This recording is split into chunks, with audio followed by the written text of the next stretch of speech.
Thank you for tuning in to the Purdue Report with Jake Dunn and today's special guest, Mike Rich.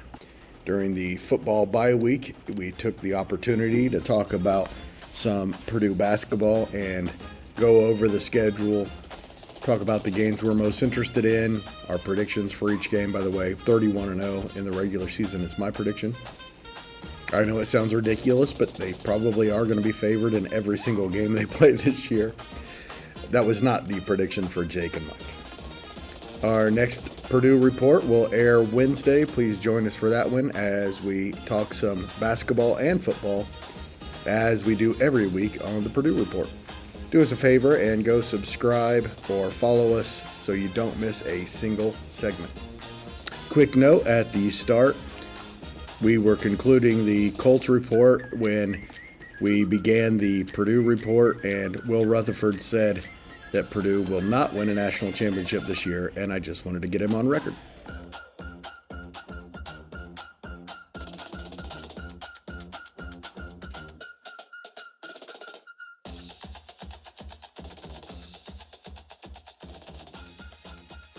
What do you want me to say? Again, Will, I want you on record. What, Matt Painter will hit the bed again in April when it matters? Yeah, it's a tale as old as time. I mean, it's as easy as 1, 2, 3. I'm playing this after the national championship. Awesome. I Purdue can't national wait. champ, Matt Painter, Purdue legend. Thanks, Will. Welcome, Boilermaker fans, to the Purdue Report with Jake Dunn. I am here with Jake and guest Mike Rich, our Pacers guy, also a Purdue basketball fan. And we're going to talk about the Purdue 2025-26 men's basketball schedule, and we're going to go through it. Before we do that, any thoughts on Purdue Notre Dame or Purdue football going forward, Jake? I think we've got a lot of good things to build on. I think we won't really see the fruits of our labor until next year. So still got some winnable games on the schedule, and I think Purdue will win some more games this year. But I think next year is when we'll really get to see what this coaching staff and I guess what that future roster is made of. I watched a lot of college football on Saturday, Jake, and there are 4 games in a row there they could win all of them. I'm not saying they're going to, but those 4 teams are all not very good. Yeah. And I think they have a chance to get 6 wins. I don't think it's going to happen. I think 4 is more likely, but the possibility is out there. There will be at least competitive with 4 more teams. All 4 of those in October are winnable. And I think after that, really the only other winnable game would be at Washington.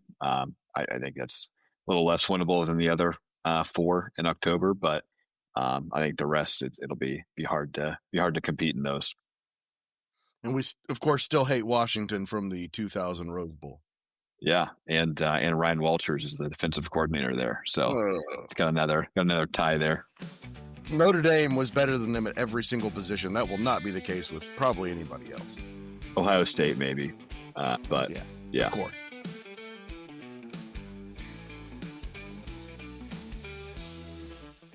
The first Purdue official practice is today as we release this podcast. The start of what we expect to be the greatest season in Purdue basketball history, right, guys? I hope so. I certainly think so.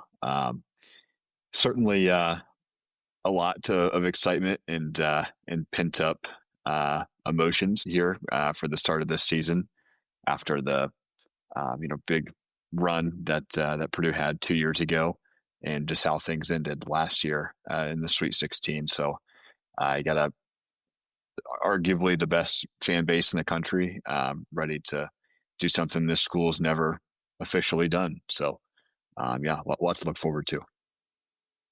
First chance to see the team will be Fan Day. Scrimmage will be October 18th. And then the exhibition at Kentucky on October 24th. And it's not an official game, but everybody's looking forward to that one. Really looking forward to that one. I know the way Matt Painter approaches these exhibition games. He's not necessarily going to win. He's not planning to, not game planning to win, but certainly is going to have a list of things that he wants to work on for his team. So it'll be interesting to see how they match up with Kentucky. And I think it's a once in a lifetime opportunity for these players to be able to play in a place like Rep Arena. I think that's a pretty cool exhibition game. That would be something I'd be interested in going and watching. Yeah, me too. I've been to Rep Arena a few times. Makes me a little sick to my stomach just to be in there, but it is kind of a cool place. Then the second exhibition is against the University of Indianapolis on October 29th, and I really love the fact that they do that and give a local team a shot at them, a local non-NCAA Division I team. Pretty cool that they give them that shot. And the University of Indianapolis exhibition game is Wednesday, October 29th in West Lafayette. And then it kicks off for real Tuesday, November 4th against Evansville at home, guys. Poor Evansville. It's going to be rough for them. I agree. It's going to be ugly for Evansville in that first game. That place is going to be nuts. Then Friday, November 7th, Oakland, so it'll be 2-0. And then Thursday, November 13th in Tuscaloosa, Alabama against the Crimson Tide, the first big test of the year. Looking forward to that one. Another game I'd really like to go to, so I may look into that, but it's probably about an 8-hour drive or so. So I'd probably look into flying, honestly, but be a great game to go to. But first real test, first real Kentucky Rep Arena will be a really good environment for that game. That game doesn't necessarily count. This is the first game that really counts. And first kind of real opponent that's actually trying to win. And the first game, Mike, where we'll be nervous going into it, I think. Yeah, I think their preseason rankings probably 15 to 20, somewhere in that range, and so and it's hard to believe we're talking about Alabama as a basketball powerhouse, and they're Auburn actually and better. Alabama. Yeah, Auburn and Alabama. They're actually better than their football team. They are, both of them. Yeah, both of them. By the way, we've known the pre-conference schedule for a long time. We're not breaking any news on these, but the Big Ten schedule was recently announced, and we'll get to that pretty soon. November 19th is Akron, a pretty good MAC program before 4 days later heading to Nassau, Bahamas for a tournament where they will play Memphis in the first round and either Texas Tech or Wake. You going to go to that one, Jake? I did talk about going to it with my family, but I don't think it's gonna happen. But going to be two really good games. I would imagine Texas Tech would win that game against Wake Forest. So Texas Tech, another good team that is probably better than their football team.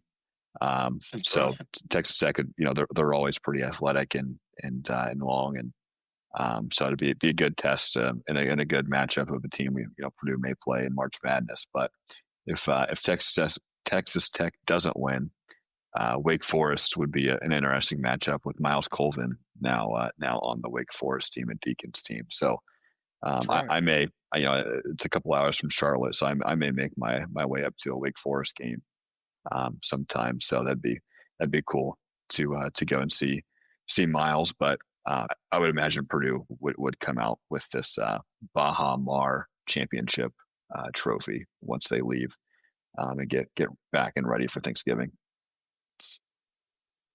I think it would be a good test. I think Texas Tech is pretty tough, and I think they'll win that game and play Purdue in the finals. But I agree, Jake. I think that Purdue comes away with that Nassau championship. So we all agree 6-0 at this point, right? Yep. Yes. Then Eastern Illinois comes to town on the 28th before the first Big Ten game. Tuesday, December 2nd at Rutgers, and Rutgers is going to be really bad. Would never count Rutgers out. A couple places now it's been, I guess, 3 or 4 years, but if you remember when Ron Harper Jr. made that half-court shot to beat Purdue right after they were ranked number 1 for the first time ever, Ron Harper Jr. hit that half-court shot. They were a decent team. They weren't a great team. Actually happened to be at that game in Piscataway with a friend. So got to see Purdue get beat after just being ranked number one for the first time ever. So I'm never going to count Rutgers out. I used to joke that Rutgers didn't belong in the Big Ten, and then they hit that shot. So I will reserve my comments on Rutgers for this foreseeable future. One thing Purdue's always done a pretty good job is when they've not had very good teams, they schedule light. When they have good teams, they schedule tough. Painter's done a really good job with the schedule this year. Between two Big Ten games in December, Iowa State comes to West Lafayette. So that should be an interesting one. Yeah, I think that'd be a great game. That would be a fantastic game to go to. Halliburton will be there. He probably will. Yeah, that'd be cool. Do we know if the Pacers play that night? I will find out here very soon. Does it matter? He's not playing. Oh, that's right. That's true. That is true. The only thing I don't like about Purdue being is they're ranked number one, and they're going to be hunted, and they're going to. I hope they can get wire to wire, but man, I want to put this into perspective for people. They have the best point guard in the country. They have the best power forward in the country, and they have everybody back from last year's team that went to the Sweet 16 and almost beat Houston, and added 3 really good players, plus a redshirt freshman that people are raving about. This team is going to be number one, and I can't imagine that there are 3 or 4 teams that'll be on their level, just like I told you 2 years ago. So quick note on the Pacers schedule. The Pacers play at the Chicago Bulls Friday, December 5th. So the game is Saturday, December 6th against Iowa State. So there's a very good possibility he may be in the building. And then he will be in the building. Yeah. And then they don't play again until Monday, December 8th. That's at home against the Sacramento Kings, his old team. So if he does make the trip to UC Iowa State, which he played for Iowa State, then the next game he'll play, or he won't play in, but next game the Pacers would be against his old team. It'd be cool if he could make the trip up to Mackey Arena. And we'll love him even though he's wearing ugly colors. Wednesday, December 2nd, the second Big Ten game. They've started doing this to make 20 Big Ten games a few years ago, putting 2 games in December. The second one is Minnesota at home. So Purdue starts the Big Ten schedule with 2 of the worst programs in the Big Ten. I don't think Minnesota is going to be horrible this year, but they're definitely not going to be good. No. Completely agree there. Then a good one. Saturday, December 13th in West Lafayette, Marquette comes to Purdue, and Marquette is a legit top 15 team. Yeah, really good team for Marquette. Purdue and Marquette always play close, so I think that'll be a really good game. Ultimately, I think Purdue comes out ahead here, but again, these games are always close, so it's a game that Purdue could lose. I don't see them losing at home. I think that's the advantage that they have, but it'll be a good game. If they do lose one, guys, the Indy Classic, Saturday, December 20th, Auburn is in town to face Purdue in Indianapolis again, and Auburn expected to be a top 5 team. That should be a great one. I used to think that Purdue didn't play too well in Gainbridge. Then when number 1 Arizona came and played in Gainbridge a couple of years ago, that I believe for the Indy Classic too, that kind of changed my perspective on that. So again, another game that Purdue should win. We don't know how the Auburn team will react with Bruce Pearl stepping down and his son, I believe his name's Steven, taking the helm and signing that long-term deal with Auburn to be the head coach. It'd be interesting to see how that plays out. But again, another really good team, but ultimately another game that Purdue should win. I think that's a questionable game. I think, but I agree. I think Purdue should still come out victorious in that one as well.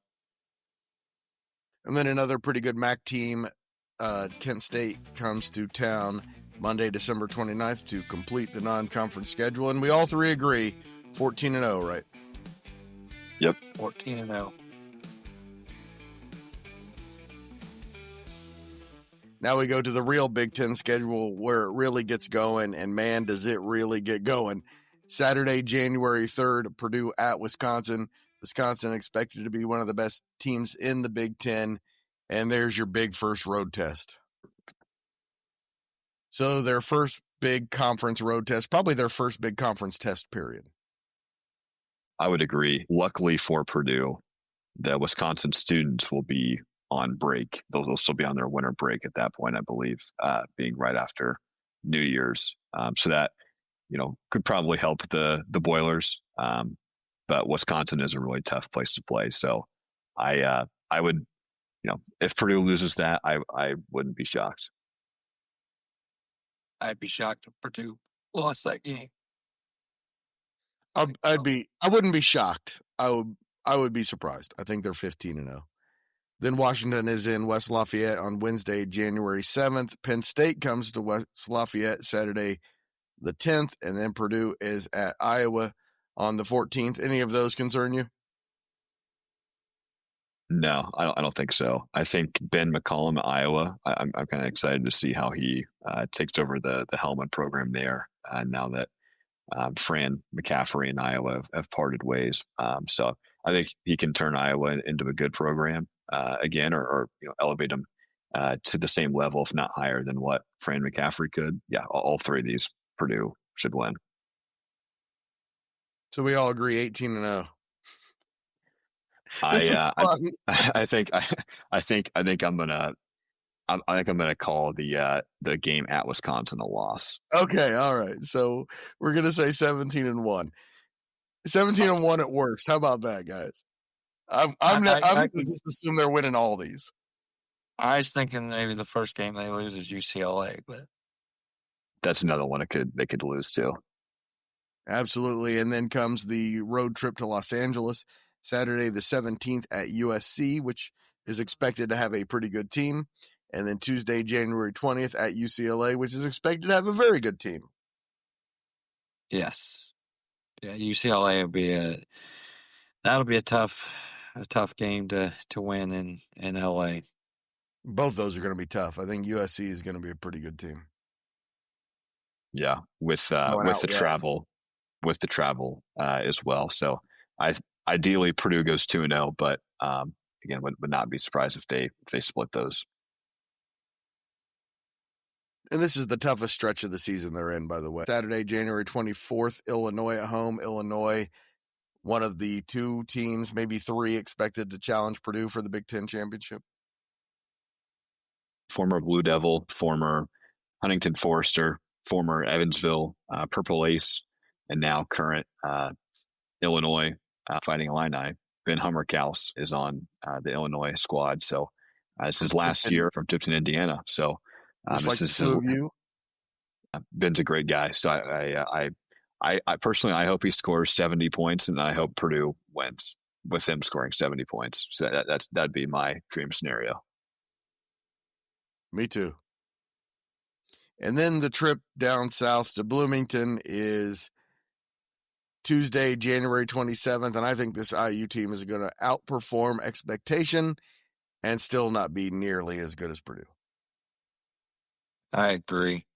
I never want to think IU is going to be good. I want both of them to be good, but yeah, I hear you. I want them both to be good except for that night. Right. IU is one of my favorites. I cheer for IU almost all the time, but there's still no team I want Purdue to beat more than IU, Jake. I think DeVries will be a good coach for Purdue. I think he'll be able to get them, get IU back to what it used to be. So I think it'll be a close game. But again, another game that Purdue ideally should win. And like I said, tough stretch here. At Maryland on the 1st, and then Oregon at home on February 7th. Another couple of teams that are expected to be pretty good and near the top of the Big Ten. Yeah, College Park is a tough place to play. So Purdue has dropped some games there in the past, especially with how physical their team's been over the past few years. But with Kevin Willard, I believe he's now at Villanova. So they brought in Buzz Williams from Texas A&M. He's now the head coach at Maryland. So new coach. Yeah, new coach at a new program, so it'd be interesting to see how that is. Another game that Purdue should win. I hate saying that Purdue's going to win almost every game, but it's just how good they are, I guess.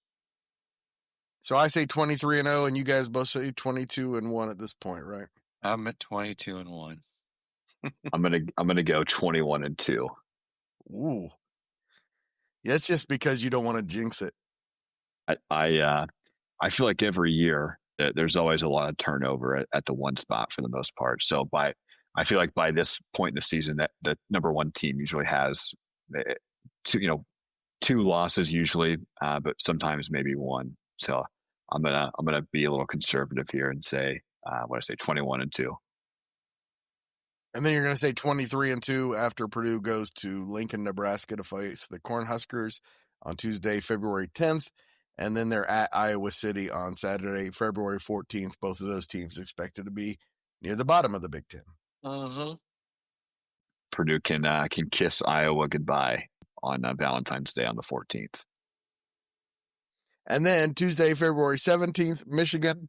I think if you had a consensus, would be the number 2 team in the Big Ten. The only time that the Boilermakers and Wolverines play each other is in West Lafayette, Tuesday, February 17th. That'll be fun. I like that it's in West Lafayette. Yeah, I think that's the advantage.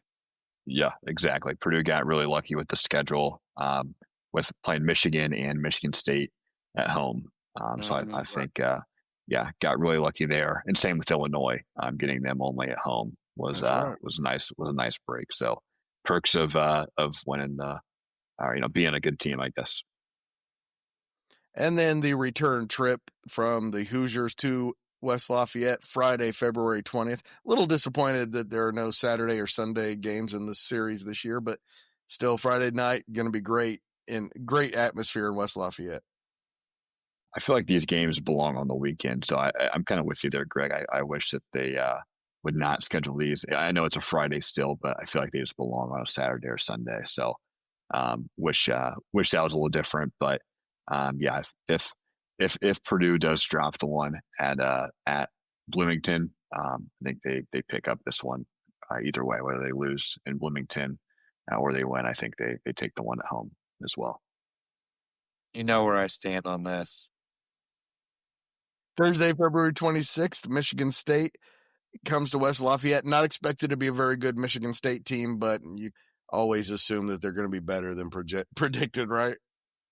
Exactly. With Tom Izzo at the helm, you can never count Michigan State out.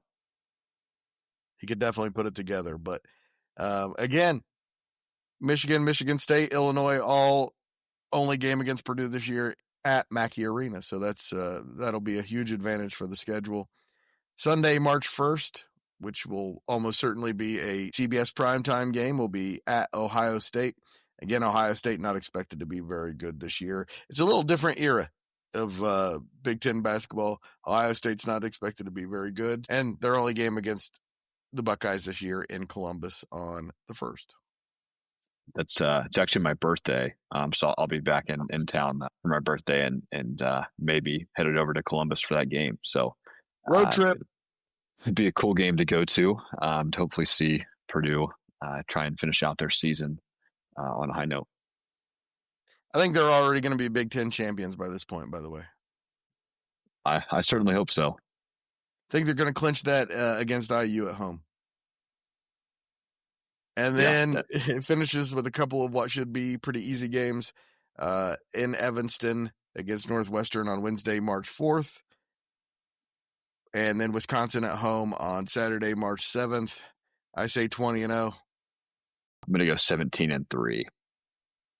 I think that's still good enough to win the conference outright. I say 31-0 heading into the Big Ten tournament, Mike. 31-0. That's right. I take the over at 26.5. It's a pretty good number. I think if you're talking about reality, I think that's probably a pretty good number. I would take the over, certainly. And I'm definitely not predicting that they go 31-0, but I think they are favored in every single game that they're going to play this year. Yeah. As they start the season, if they end the season with the players they start the season with, absolutely. They should be favored in every game. Completely agree. As long as they can stay healthy, they should, to your point, should be favored in every game. And the Big Ten tournament will be held in Chicago. And the NCAA tournament sites the first round: Buffalo, Greenville, South Carolina, Oklahoma City, Portland, Tampa, Philadelphia, San Diego, and St. Louis, with the regionals in Houston, San Jose, Washington, D.C., and Chicago. If they're the number one seed, they'd get there, most likely be in the East region. But so that would be probably Philadelphia, if I had to guess, for the first round site. If they take care of business there, they would move to either Washington, D.C. or Chicago, depending on what bracket they're in, either Washington, D.C. or Chicago with, with the regionals, and then hopefully on their way back home to Indianapolis for the Final Four. Man, how cool would that be? Wouldn't be the first time, by the way, that Purdue played a Final Four in Indianapolis. Was it 1980 when 1980. Yeah. Joe Barry Carroll and the gang played in the Final Four in 1980. And by the way, beat IU and Kentucky in the NCAA tournament to get to the Final Four. That's going to be a run that's going to be hard to top. Hopefully both of those teams are good enough to make the tournament, so maybe history can repeat itself and they can do the same, but hopefully with a different outcome than the 1980 Final Four with Purdue coming out on top. So really excited for the Boilermakers. So hoping they can stay healthy and take care of business, which I think they will, because you've got a really good nucleus here, and one that was on the teams that lost to, Fairleigh Dickinson in the first round. So they know that they can't mess around, especially when it gets into March and April. They know they can't mess around, and they know they need to take care of business. So I'm confident that they'll be able to take care of business. So I know there's always chatter about Matt Painter not succeeding in March. I think that, as the we past heard couple from years, our podcast. yeah, I think that can be put to bed here with this team. So I think if they go into the tournament, take care of business, and come out on top in Indianapolis, I think that fallacy can be put to bed. And we can officially call him one of the best coaches in NCAA history. Yep, absolutely. Whether because he just needs that on his record to prove it. Yeah, yep. Whether he or not needs it. He deserves it. Thanks for listening. Please share this podcast with a Purdue fan in your life and help spread the word that the Central Indiana Sports Report is here talking about Central Indiana sports every single day.